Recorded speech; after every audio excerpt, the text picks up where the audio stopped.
Hey y'all, I'm Nate. Welcome to Nate Games. Today we're going to look at what I'm calling the Kevin Crawford collection. We've got Stars Without Number, Worlds Without Number, and Cities Without Number. All right, so here's the thing. Cities Without Number, it is a cyberpunk role-playing game. All right, it is classless, so it's a skill-based game, right? In the style of Shadowrun, in the fact that you have like dwarves and elves and trolls and ogres and whatnot, and just like all of Kevin's products, the back half of the book is really why you want to buy this, because it's good for any cyberpunk game, because just the tools to help you create are worth it for this book alone, let alone his own role-playing system with focus and edges and all that, and the skills and backgrounds. So if you're familiar with Kevin Crawford's work, that's that one. So the Worlds Without Number and Stars Without Number, all right, they are almost the same game engine. That is, we're going to look at it here in a little bit, that the classes are practically the same, and everything's the same, how you make characters. It's just one's a little sci-fi flavored and one's a little fantasy flavored. Without too much further ado, we're going to dive into these books. I'm going to load the camera up on this tripod here, and we'll get started. All right, y'all. See you in a few minutes. All right, folks, here we go. And we have our books. We're going to look at Cities Without Number first. So,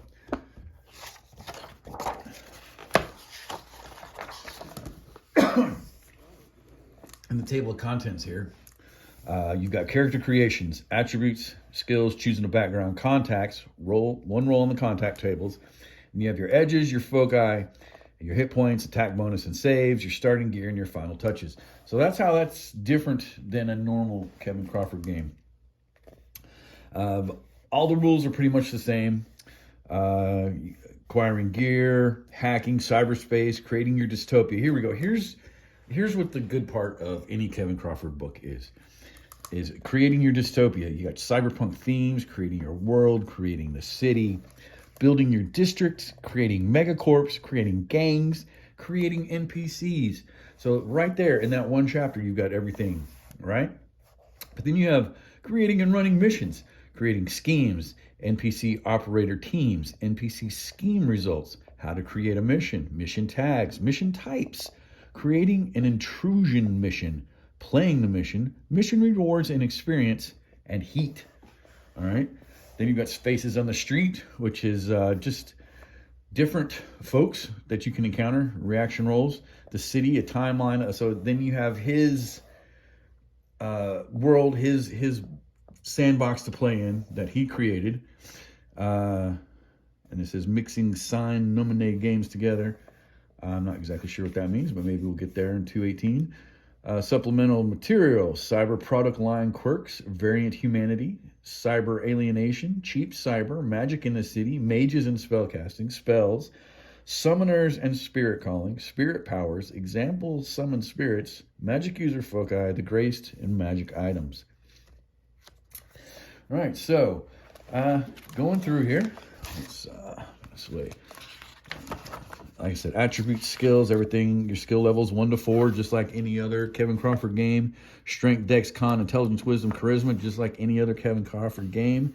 3 is -2, 4 to 7, -1, 8 to 13, 0, 14 to 17, +1, 18, +2, just like any other Kevin Crawford game. That's why these are kind of old school, because they had the low modifiers right there.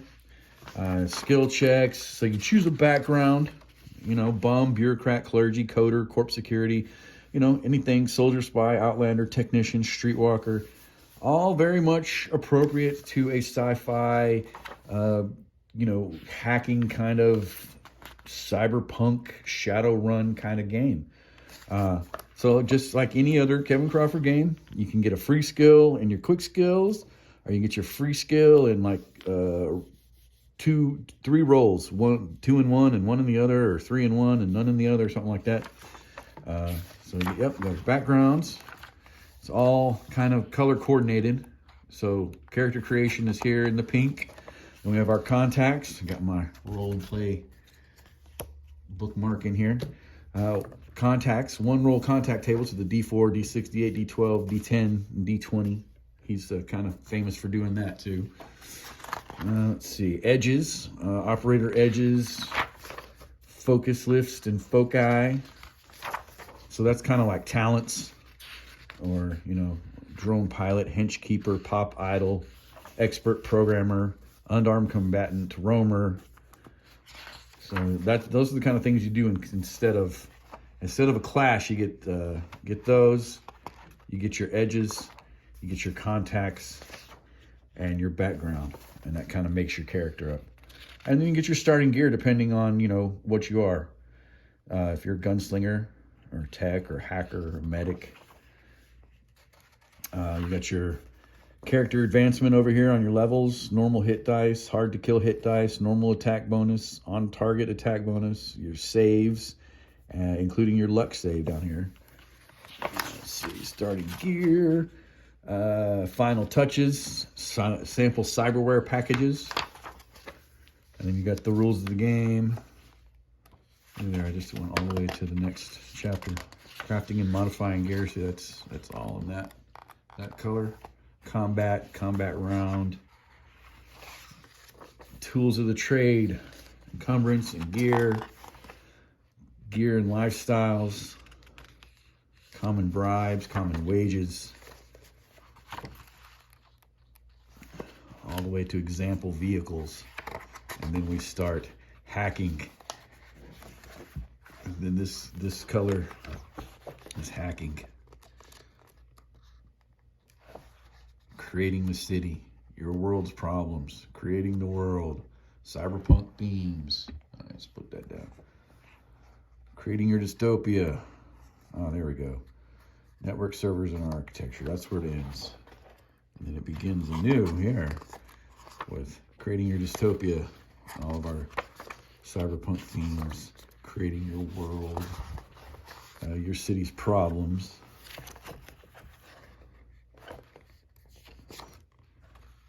Build your district, define a district, or defining traits of a district, creating megacorps, creating gangs, creating NPCs, missions. So this color is missions, how to create missions, sabotage, smuggling,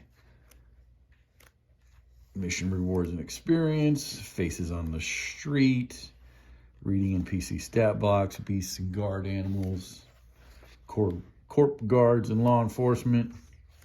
So like I said, NPC cyber time, and there's the timeline going on of his sandbox. And other groups and organizations and what's going on, the city government. Here's the map of the citadel and the districts of his city. If you can't create your own, which is what, you know, the whole point of the back half of the book is. Yep, and then we have, you know, different ways to vary humanity, you know. If that's like one of your, is it edges or foci?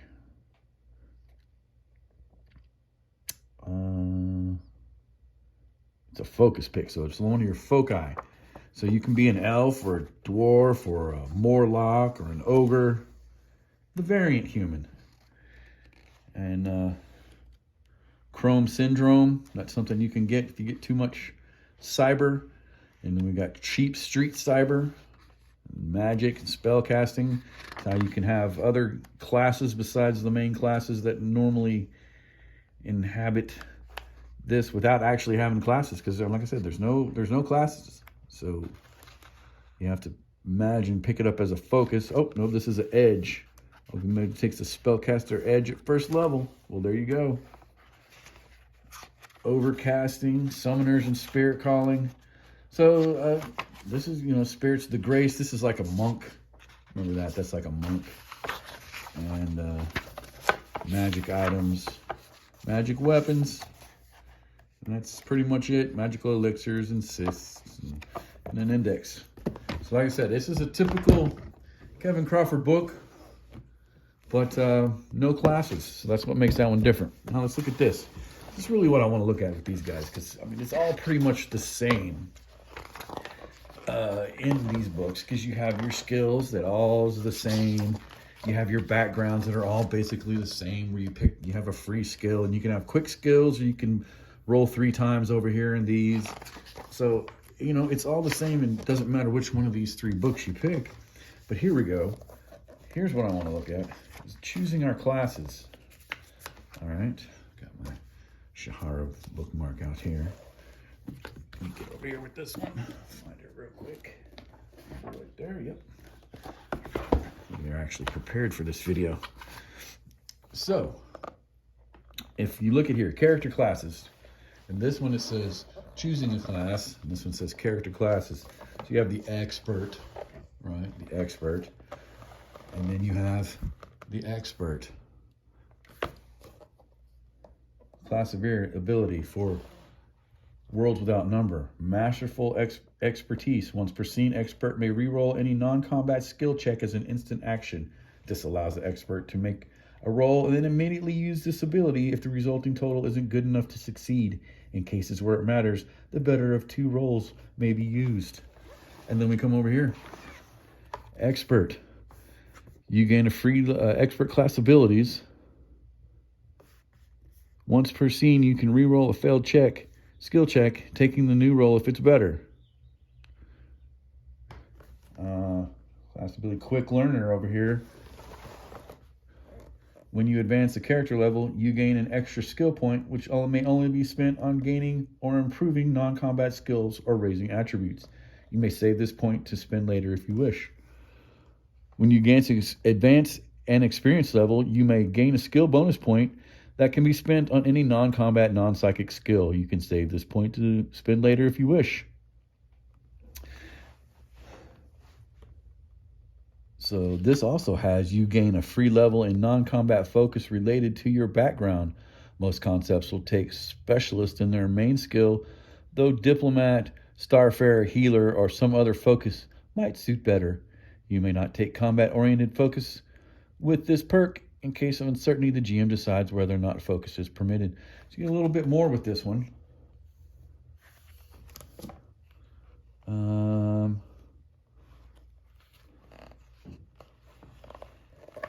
The psychic and the mage I assume to be pretty much the same. Arcane tradition, learning psychic disciplines and their associated. Yep, so that's an arcane tradition. Ooh, okay. That's pretty much all the mage gets, where the psychic also gets, when they pick this class, they choose 2 psychic skills as bonus skills. Well, it's probably like choosing their powers that the mage gets. If you have an effort save, you can be used to fuel psychic abilities. Your maximum effort is equal to 1 plus the highest psychic skill plus... Wow, okay. That's something I'm not even sure about right there. That's a lot of class ability, arcane tradition. Nope. Warrior, so the Stars Without Number, once again, gets a little bit more than the Worlds Without Number. They also both have a warrior class. This over here, we get a killing blow and veteran's luck, whereas the warrior over here gets a free level in a combat related focus. Warriors are lucky in combat, so it looks like they get the luck, and you gain 2 extra maximum hit points at each character level. Hit points and attack bonus. Yep, so it doesn't get the killing blow. Whenever a warrior inflicts damage with any attack, spell, or special ability, they may to half their character level rounded up to the damage done. This damage is also added to any shock they may inflict. But then you have the adventurer, which is part expert, part mage, part warrior on all 3 of them. So there's that. And then you go to choosing foci. Both of them choose foci. That's kind of like a feat. Some of them will be the same, like alert. You know, they both have alert. Level 1 and level 2. And they're pretty much the same.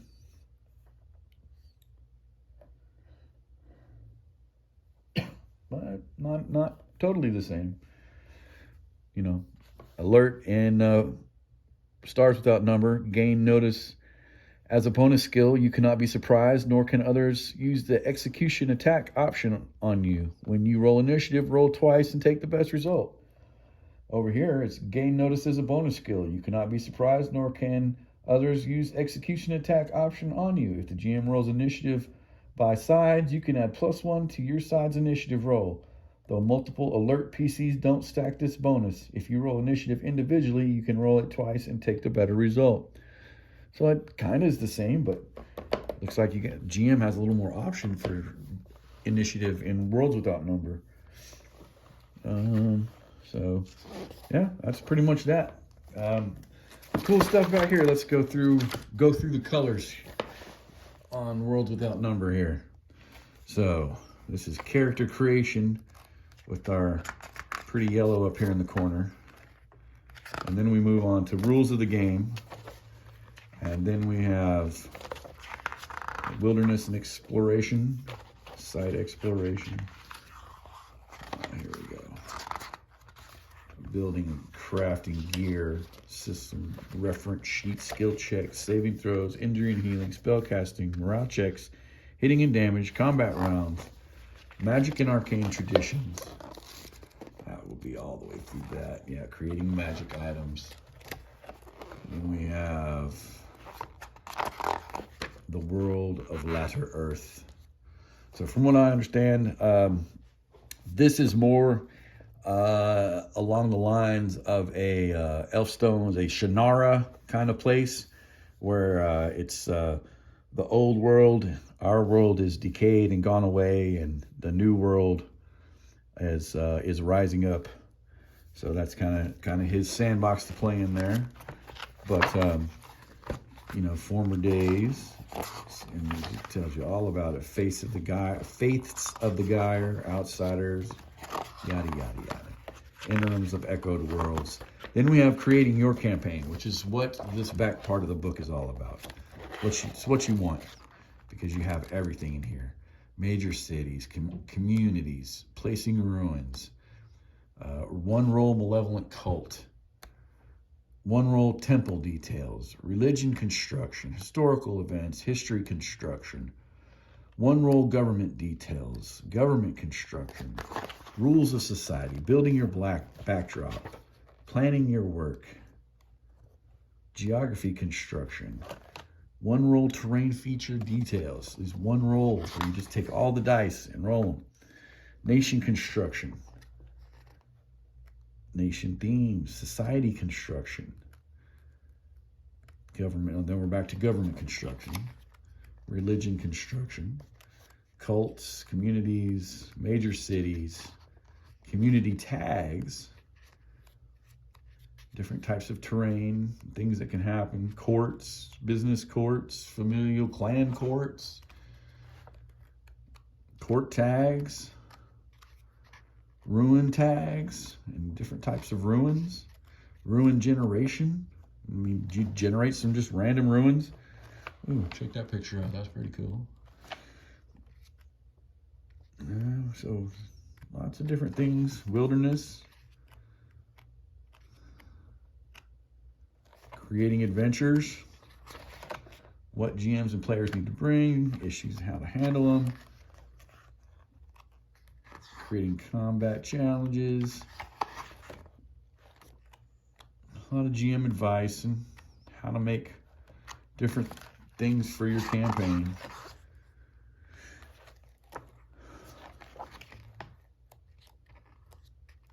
Reward, renown, experience points. So that's advancing.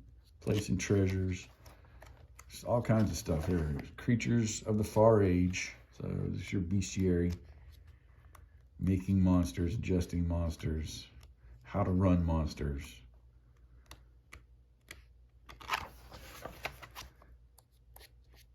Hirelings and servitors, arts of the Gyre, different kinds of characters, heroic classes and heroic characters, and writs, interims and summon beings, alternate worlds, random NPC types. So, you know, this, like I said, the back half of this book is worthy just for itself alone. Now we've got Worlds Without Number, or Stars Without Number. Psychic equipment packages. And this is all about creating characters, telepathy, telekinesis, precognition, metapsionics, biopsionics, sonic skills. That's a pretty cool picture.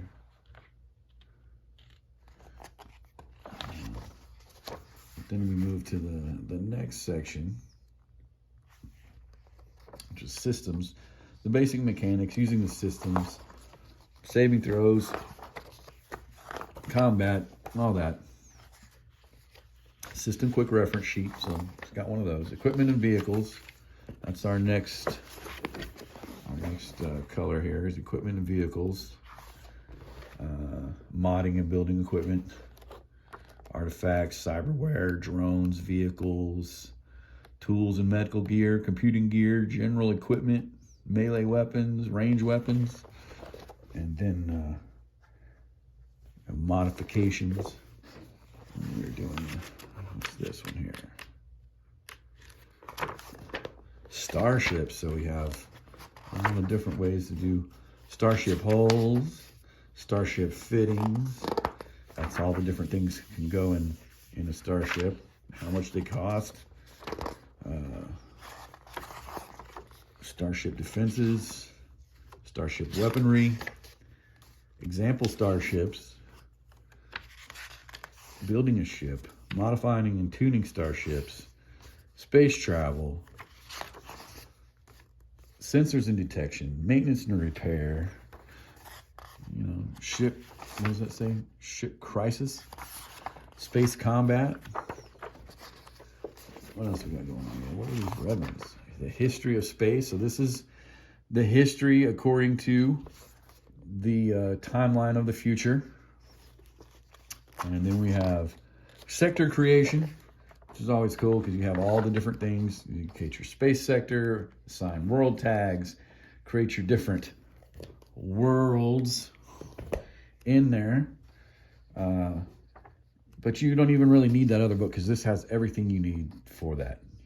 Megacorps, Logical Tech. This is different factions, robots, trade hub, atmosphere. So the different atmospheres, temperature of different planets, biosphere, population, tech level, additional system points of interest. So just odd things that could be around and going on. Adventure creation, how to create sci-fi adventures. Then we have adventure rewards, creating problems, all kinds of things, creating people, places, adventure seeds, example adventure creation. And then you have your Xeno bestiary, robots, beasts, aliens, alien technology. Then we have our factions and assets, wealth assets, faction tags, factions in your campaign, example of play. That's a pretty cool picture. Game master resources. So this is all about GM stuff, how to run sci-fi campaigns. And different name gen. This is a name generator, one role NPCs, transhuman campaigns. So different types of humans, one role encounter, one role rhythms. So you have artificial shells, wealth and face and reputation, acquiring grails, character generation for these characters, these organic shells. You have mechanical shells.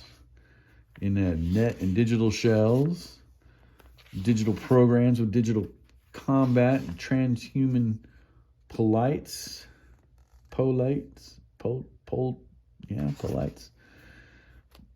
polity mission rewards, one role polity missions, space magic, the Arcanist, the Magister, the Adept, the Incandescent Order, Arcane Foci, Heroic Characters, Heroic Character Classes, Heroic Combat, Solo Heroes, that's a little sidebar there. Challenging Heroic PCs. We've got a Stars Without Number character sheet just in the middle there. Can never be a thing that you pull out. It's always got to be attached to the book. True Artificial Intelligences.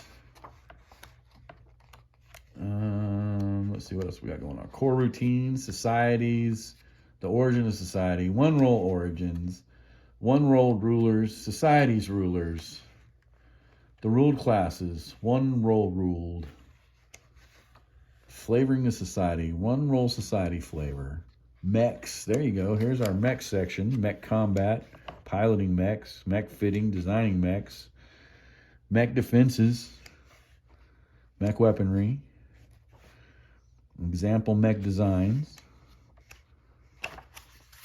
So I really feel like all three of these books could be used together in a campaign. Like if you wanted a warrior from Worlds Without Number and a warrior from Stars Without Number to play in a Cities Without Number campaign, I think it would work. I mean, maybe that's just me, but I think I can make it work. You know, this is really cool. I like this, but this is my favorite. You know, I've compared this to Traveler before. Traveler has every kind of book you could ever want. If you want spaceships, it has a book on spaceships. Well, Stars Without Number, I haven't looked in Drive-Thru RPG, but I'm sure there are. But this is the only book. I mean, maybe others have written books for it, supplements, a spaceship supplement for Stars Without Number. Who wouldn't want to do that? But as far as I know, Kevin's only written this. And that's all you need. This is all you need. It has everything for any kind of sci-fi campaign. This is literally the best book for the money for a sci-fi campaign. I would buy this over Traveler any day because of all the stuff that's in it. So that's my deal with Stars Without Number, Worlds Without Number, and Cities Without Number.